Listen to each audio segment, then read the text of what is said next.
クスして聞いてください。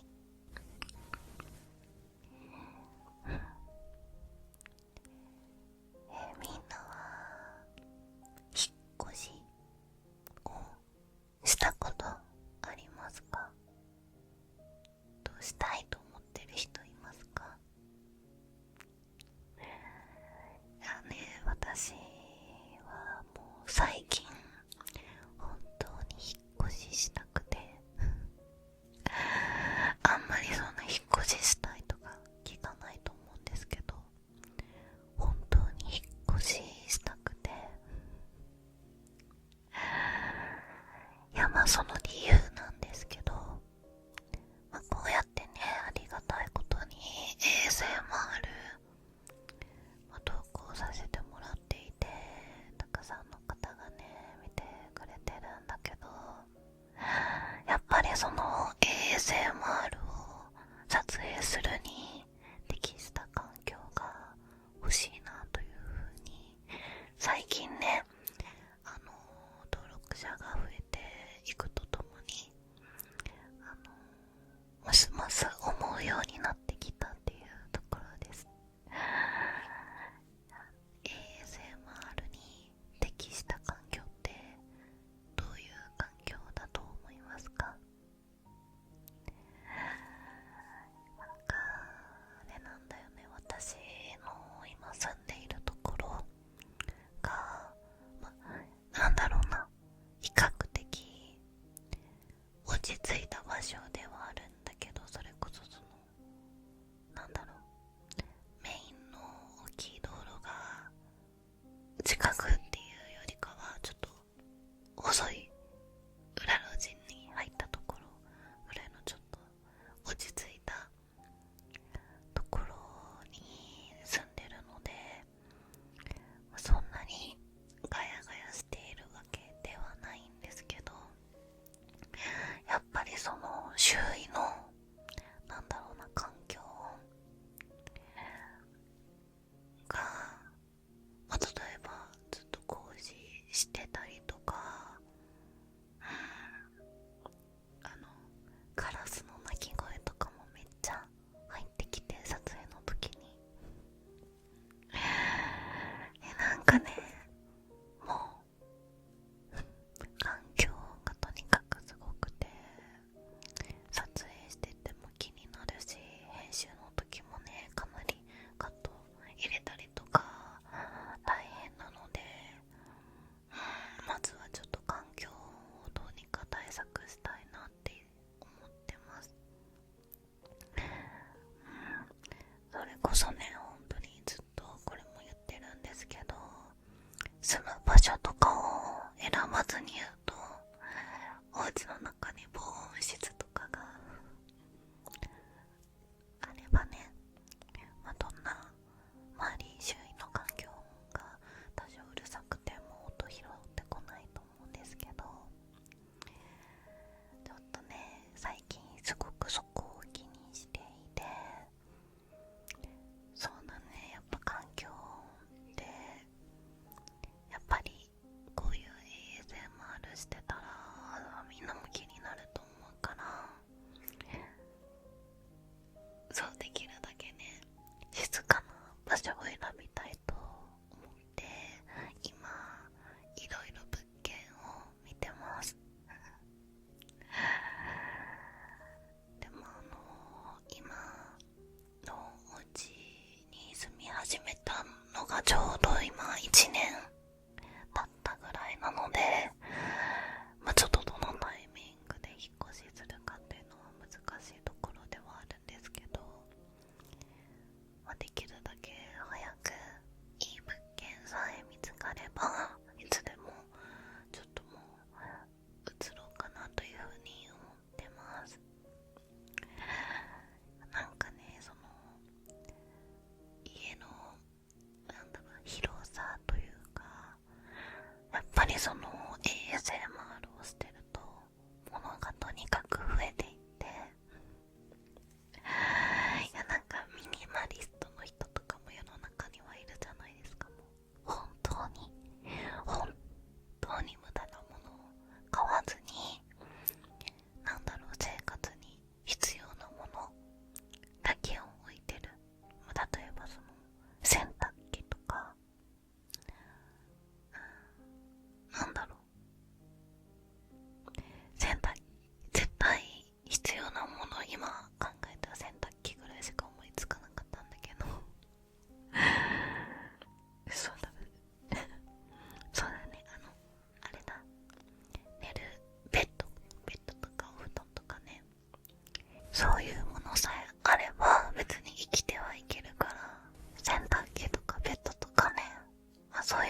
確かにね、余分なものはいらないはずなんですけど、とにかく私は結構物が多分ね多いんです。頑張って今あるスペースに全部収納してるんですけど、それでも ASMR のなんだろう、ものだけで、いろんなマイクがあったりとか、照明スタンド大きいやつがあったりとか、 ASMR で使うものたちはそれこそもう大きい段ボールとかにいろいろ小分けにして全部収納してたりするんですけど、あとは防音用のなんかいろいろ貼ってたりとか、そんな感じでとにかくどんどん物が増えていっていてちょっと最近のそれが私の困りごとです。いや、なんかね、うまくもっと収納できるんだろうなとは自分でも思うんですけど、例えばそのあれだ、100均とかで収納のなんか箱とかうまく組み合わせるなんかちっちゃい棚であったりとか、そういうのを活用したら多分もっとクローゼットスペースを有効的に使えると思うんですけど、なかなかうまく多分使えていなくて、あとなんだろう、 ASMR 系の例えばこのイエティのマイク一つでも元入ってた箱みたいなやつを、やっぱりその保証とか引っ越す時とかにちゃんとなんだろう、マイクを守ってあげないといけないので、元の箱は捨てれないから、そういう箱がめちゃめちゃかさんでいますイエティのマイクとコミカのマイクとか、もちろん 3D とかもそうだし、あと MacBook の箱とか、なんかもう箱って結構一個が大きいからね、大変。でも家のモニターとかの箱もそうかな。みんなも基本そういうなんだろう、電化製品系の箱とかは買ったら置いてると思うんですけど、結構かさばらないですかいや、なんかね、もうなかなか箱の置き場もなくて頑張って詰め込んでるんだけど、とにかく収納が足りてない。だから次は収納がたくさんできるお家をちょっと探そうと思ってます。私は小さい頃から結構引っ越しをしてた方ではあると思っていて、今のお家で5回目なんですね、引っ越しが。タイミングとしては小学校を卒業して、中学に入るタイミングと高校に上がるタイミングと大学のタイミング、就職のタイミングで、ちょっと社会人になって落ち着いて今ここにいて、もう転々としてますね。5分の3は兵庫県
越し業者さんに引っ越し先に荷物を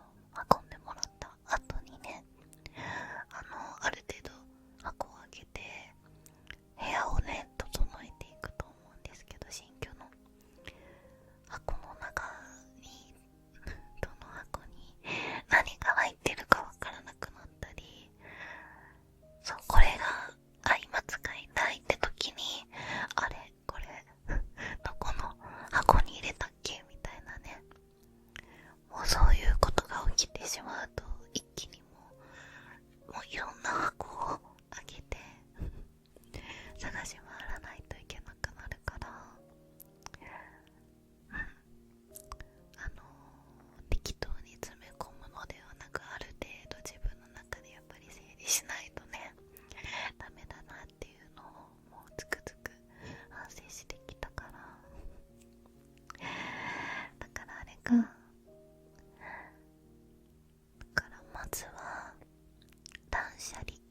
することが大事ですね。定期的な断捨離とかみんなしてるのかな。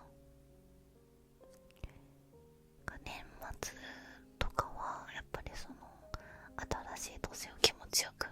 えようっていう思いとかで、年末の大掃除とか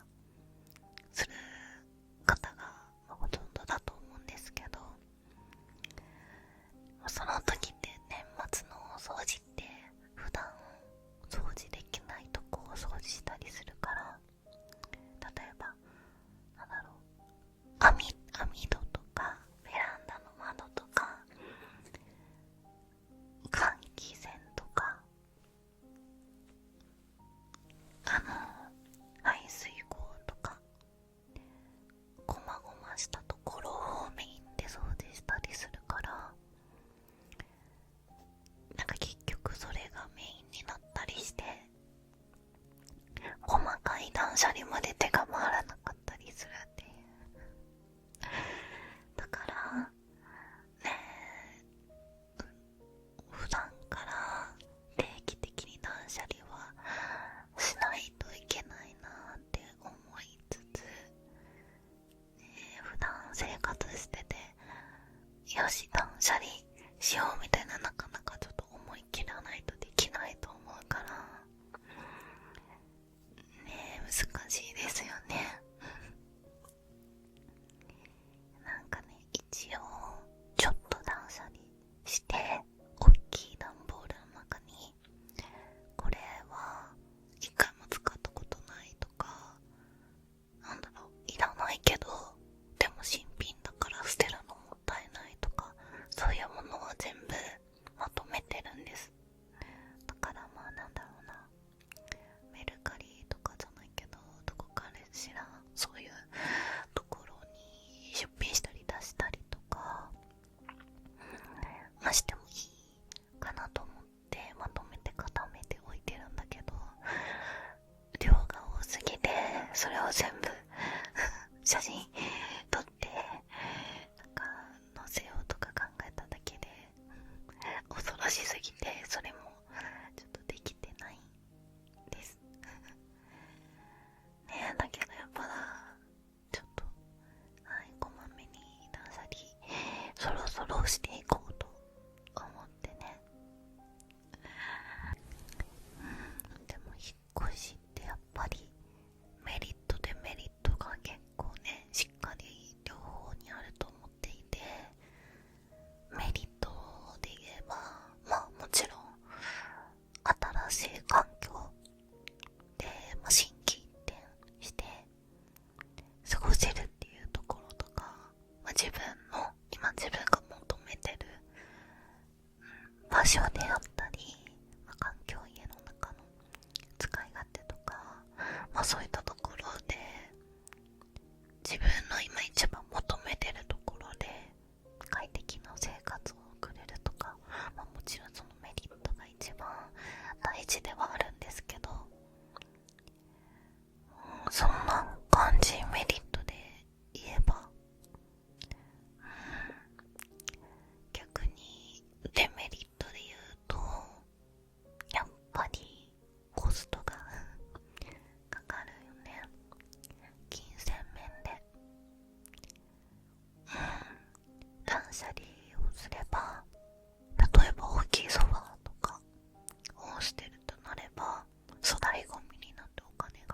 るし、その新居に合わせて新しい家具とかも揃えないといけないから、そこでまたねお金が発生したり、特に電化製品とかは結構高額なので、そこで一気に何十万円とお金がねかかってしまったりとか、もちろんその初期費用とかね、敷金礼金管理費、駐車場代とかいろいろとお金がかかってくると思うので、一番はそれがねデメリットではある。あとはさっき言った荷造りにほどきと、あと手続き、役所とか行って住所変更したりね、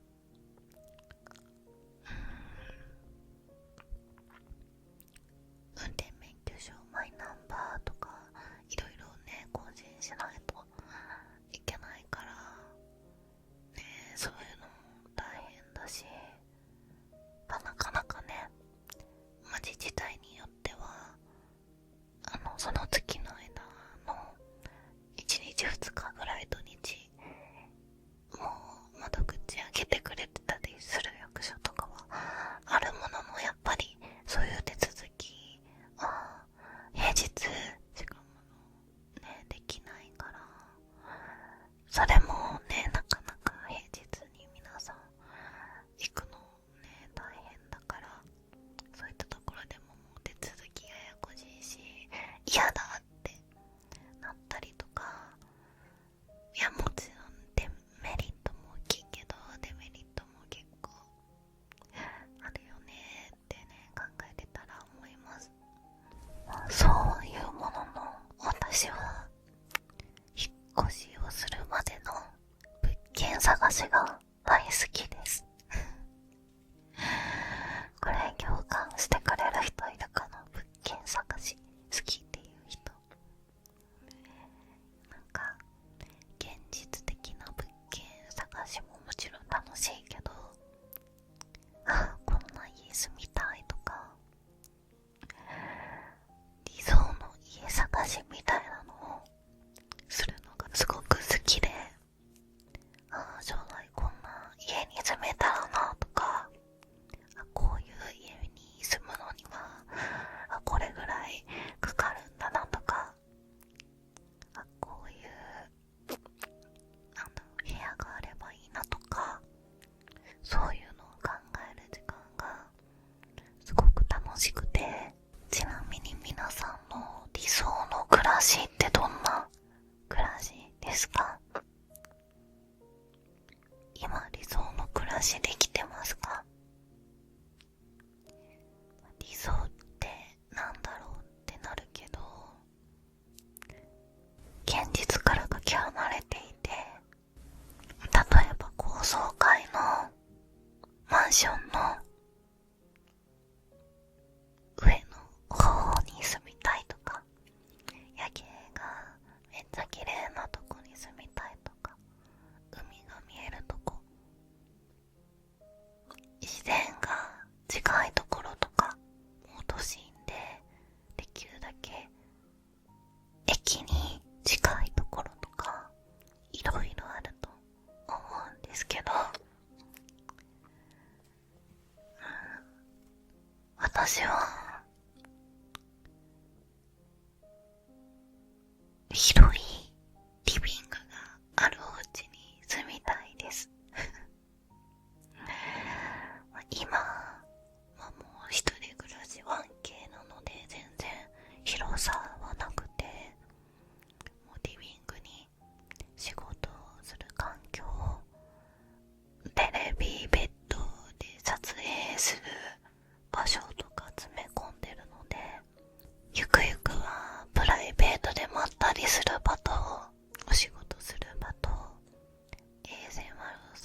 CM とかでも時々見る広いリビングにめっちゃ大きいテレビを壁からかけてるやつ、壁掛けのテレビがよくて、今はテレビのなんか適当な棚の上にテレビを置いていて、サイズ的には結構大きいんですけど、壁掛けではないので、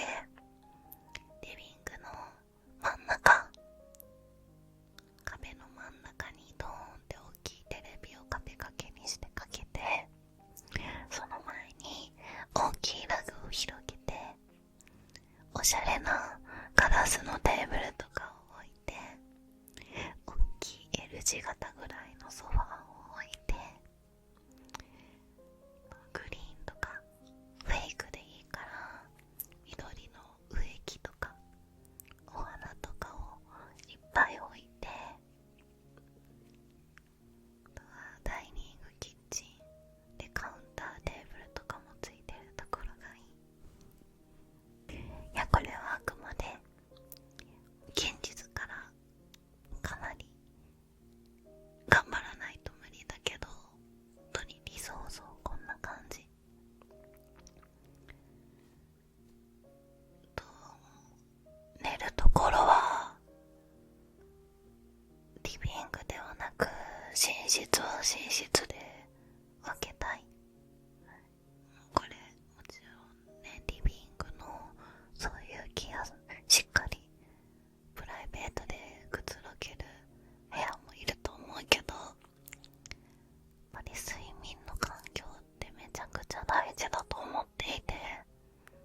私は今ソファーベッドでリビングの端っこで寝てるから、やっぱりいろんなものも目に入ってくるし、普段仕事在宅の時に使ってるテレビモニターであったりとか ASMR の撮影器具であったりとか、やっぱり寝る本当に寸前までいろんなことを、いろんなものが視界に入ってきていろんなことを考えてしまうので、そういうの一切忘れて寝るときは何も考えず、集中してリラックスして寝れるような環境が欲しいなって思ってます。ベッドもこだわりたいな。なんかもう本当に気持ちいいふわふわのベッドで、ふわふわの肌触りのいいお布団で、自分の首や頭にあった枕があって、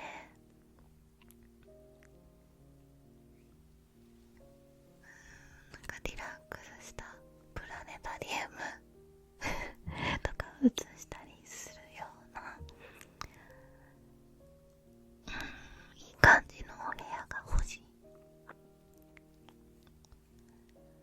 でもあれかな、一人暮らしというか、してる人とか、実際リビングに寝床がある人の方が多いのかな。どうですか、一人暮らし勢というか 1K とか、全然実家暮らしでもだけど、みんな寝る場所ってどこにある？リビングの人も多いのか、あと実家とかだと和室とかで寝る人も多いのかな。でもやっぱり寝る場所は寝る場所で私は分けれるのが結構理想だし、やっぱこう ASMR 見てるみんなって睡眠すごく意識してると思うんですよね。だから睡眠は本当にちゃんと取れるような環境で寝てほしいなと思うし、私もね、そういうちゃんとした環境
除機かけるだけでなんかもうね、めっちゃ時間かかりそう。だからちょっと掃除の面で言って絶対きついなと思ったり、あと防犯のセキュリティとかも結構ね、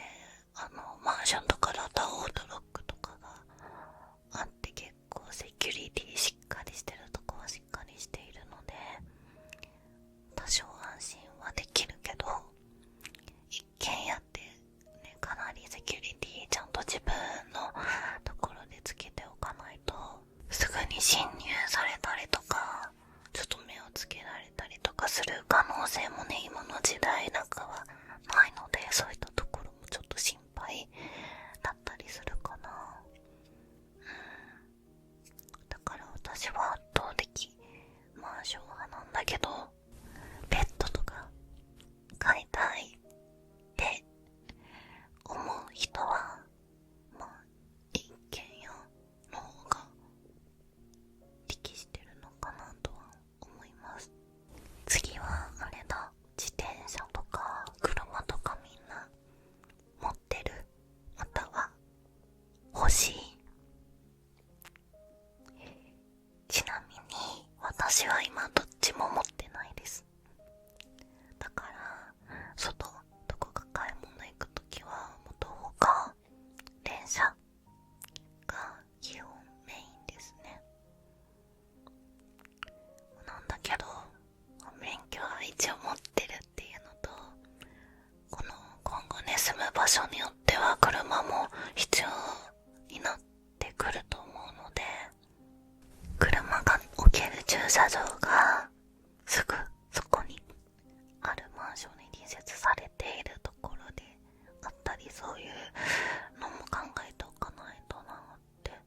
思ったり。でもみんなあれだよね、最近やっぱり若者は車離れが増えてきてるっていう、なんか車が若者から離れてるっていうワードも聞くけど、まあ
実は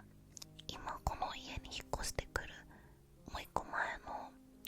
お家ではずっと使ってたんですけど、いや自転車もなかなか今お値段しますよね。なんか私の買ったものは電動じゃない普通の自転車を買ったんですけど、坂道とかが本当にきつくて、変速とかギアもついてない多分自転車を買ったんですけど、ちょっとした坂道とかもなんか子供の頃とかだったらガシガシこいてたのを、もう今になってはそんなん無理だから、無理だからというか体力面的に体力が落ちてきて厳しいので、ちょっと上り坂とかが辛すぎて乗らなくなってしまったんですけど、坂が少ないところであったりとか、坂があるところは電動自転車とか一つ持っているだけですごく多分便利なんだろうなと思ってます。必須の条件としてはスーモとか物件選びのアプリで見るときに絶対項目として条件設定してるのが2階以上のマンションでオートロックがついてるところと洗面所が独立しているところ、もちろんお風呂トイレ別の物件、キッチンがガスコンロのところくらい、あとは西向き以外の物件で周囲に、そんな騒音がするような環境じゃない大通りに面してないとか、近くに工場がないとか会社がないとか、周囲の治安とかね、そういうところを見て設定するんですけど、やっぱりマンションであっても絶対1階はセキュリティ的にも不安だし、あと虫が入ってくるって聞くから、もう本当にそれだけは嫌だから1階はもう絶対なしですね。最低でも2階以上、できれば5階ぐらいから上のところに住みたいんですけど、絶対そこは譲れないところで、あとはそうオートロック、一回オートロックに住み出しちゃうとオートロックついてない家にはもう住めないですね。防犯面でやっぱ一人暮らししてると不安で怖いので、できるだけセキュリティがちゃんとしてるところ、オートロックにもいろいろセキュリティの段階があると思うから、できるだけちゃんとしてるところを選びたいと思ってます。あと昔はなかったけど、最近だったらどこのマンションも結構宅配ボックスとかついてるじゃないですか。そこもマストです。やっぱり普段お仕事をしてるとネットで荷物とかを買って、もう平日はほとんど夜まで家を空けてるので、荷物をお届けしに来てもらっても在宅していないので、そういった時に置き配できるそういうロッカーがあれば配達する方もね助かると思うので、そこも必須だなと思ってます。実際こんな理想像とかこういう家に住みたいなって考えたりはするものの、この先人生で何回引っ越すんだろうなと思って、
まず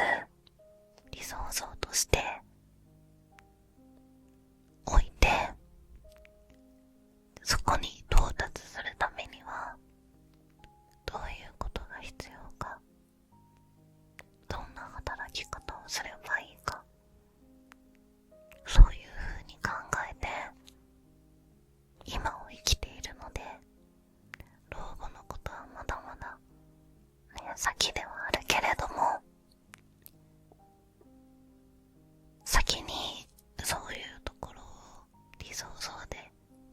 どんなゲームとかけ離れてもいいから考えておくことで、それが自分の今を生きる、お仕事を頑張る、 ASMR 頑張る、何事にもモチベーションにつながるかと思うので、そういうね、将来の老後の理想を考えることをしてもたまにはいいのかななんて思ったりもします。若いうちは義務教育があって、とりあえず就職してとか、ある程度決まった手順を踏んで人生を進めていくことが多いと思うんですけど、社会人になって落ち着いてきて何でもできるじゃないですか。何だってできるんですよ、本当に。お金がなくったってできるし、時間がなくったってできるし、全部そんなのはいいわけで、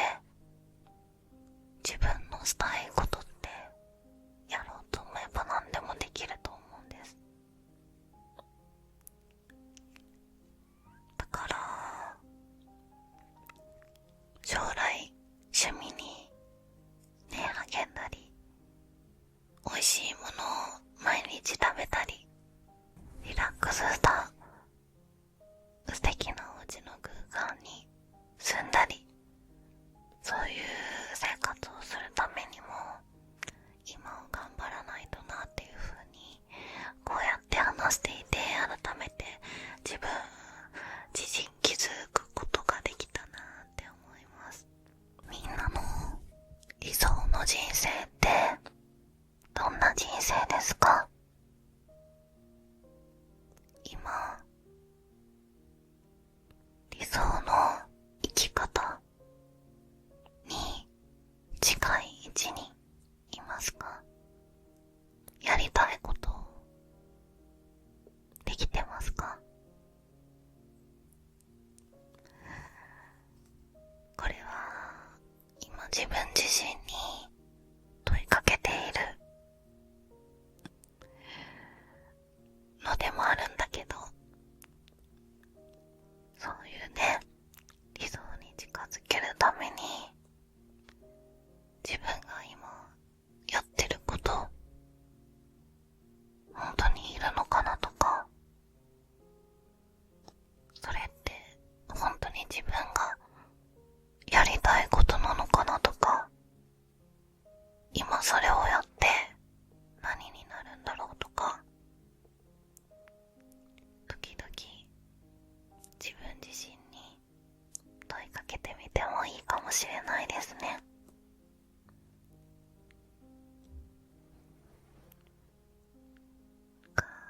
生きるために働きたくない環境で働いたり、辛い状況で学校行ったり仕事行ったり、まあね、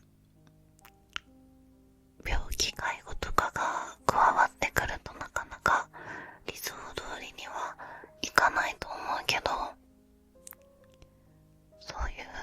時であっても何か帰れるよう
ささやき